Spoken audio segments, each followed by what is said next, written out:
Money can't buy you love or happiness, but it can certainly buy you out of a lot of unhappiness, and it can give you a lot of pleasure. Hi, I'm Chris, I'm a doctor. I've read this book, which basically contains 109 things about how to manage your money and about 9 suggestions about managing other people's money. I'm going to summarize the most important parts. Really, wealth and money clearly are not the same, but from the point of this book, it seems they're virtually synonymous. So here's 10 things that people want to spend their money on: security, comfort, luxuries, mobility, ideally first-class travel, status, that's prestigious invitations, for example, influence, and if you're donating substantial sums of money, people will listen to you. Leisure, i.e. be able to choose where you want to go, with who and when.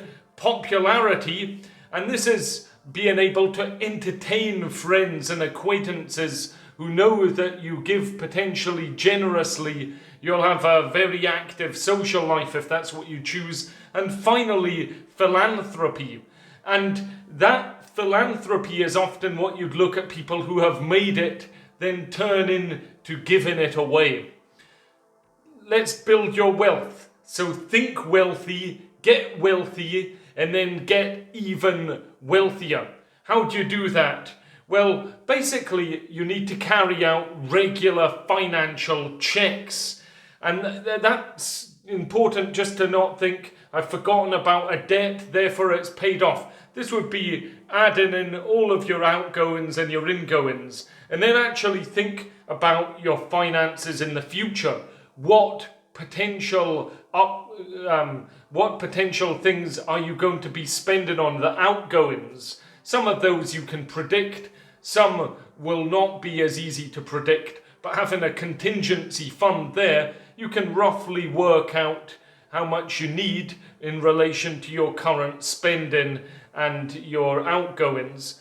This book would suggest about half a year's income is what you should have saved away. Then you want to make saving simple by often just having a percentage of your income that you will dedicate to savings, and after that you may wish to divvy it up accordingly. The author stated he saved 50% of his income, which is much higher than other similar books would suggest. Even when you're looking at somebody reading a newspaper, it's harder now because they all do it on their phones. But you could see how much money somebody makes roughly by seeing which newspaper they read and which part of the newspaper they pay attention to first. So the book would suggest if you've got a kind of Financial Times high-end newspaper versus one with a red top, that the person who's reading the former will potentially earn more. And then it would be about the money or the business sections. Are they going for those first, or are they going for the celebrity bit first? Clearly, this is just an association and it's not causation. And if you like reading a particular newspaper, go for it, you know. In terms of children, it's important not to protect them too much from the valuable experience of poverty. And by this, it's the learning lessons and learning about the valuable meaning of money. Remember, with other people's money, it's up to them. They can spend it how they wish or how they like. This is particularly challenging if you have parents who perhaps may have even promised an inheritance and then go and spend their money on things that you don't approve of. Remember, it's their money, it's not yours. With your money, you should make your own decisions, but you can't blame other people for how they manage their finances.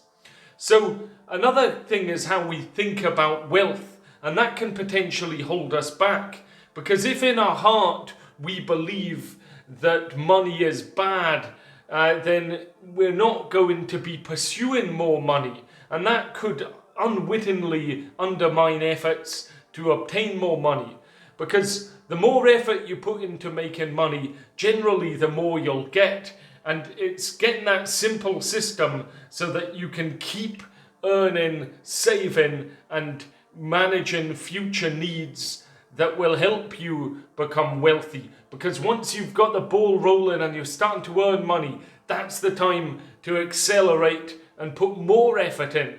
Because a lot of this is about making effort over time. Because thinking of money, it's a slow process to gain it. And if you actually did get it all quickly, chances are you'd just spend it. And that isn't good.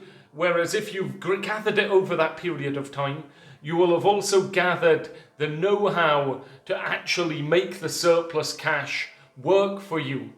It's important clearly to make financial decisions wisely after considered thought, but after you've had the plan, then take action. Don't just leave it in an interest saving account that's given pitiful return at present.